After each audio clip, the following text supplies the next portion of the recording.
ən çox diz ağrıları şikayətidir də. Məsələn, hamı deyir ki, getdim belimə, nə bilim, şey qoydudum, implant qoydudum.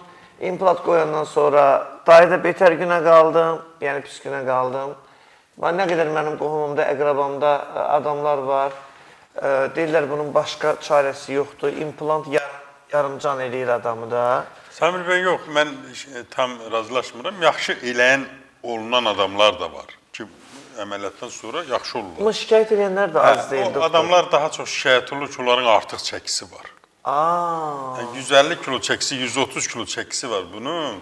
Bu balaca oynaq, bu diz, o boyda çəkin necə götürsün?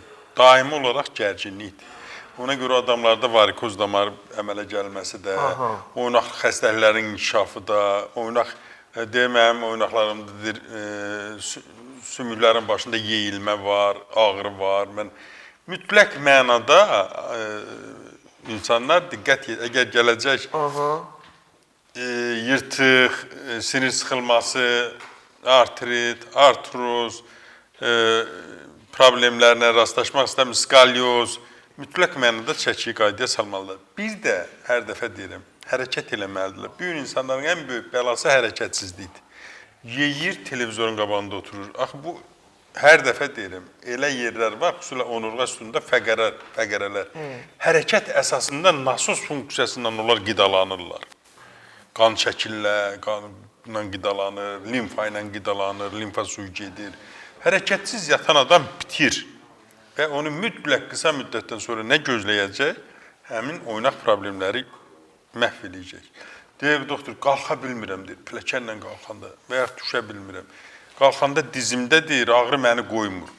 Axı, sən o dizin hər gün idmanını eləsən, heç nə eləmirsən, evin içində oturub qalxsan, bir yerdən tutub da, 30 dəfə səhər, 30 dəfə günorta, 30 dəfə axşam.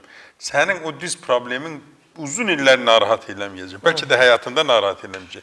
Və ya gündəlik sürətlə sən yemək yedikdən sonra 1 saat sürətli yeriş yerirsən, şəkərin də düşəcək, təzyiqin də normallaşacaq, oynaqların da yerində olacaq, beyin də normal qidalanacaq. Yəni, çox təəssüf olsun ki, insanlarımız hərəkətsizlik və artıq qida. Deyir, mən nə cür arıqlayım? Deyirəm, sən yedinin yarısını kəs, yediyin. Nə 300 qram yeyirsənsə 150 qram ye. Bir də hərəkətini artır. Çəkin normallaşacaq. Tamam.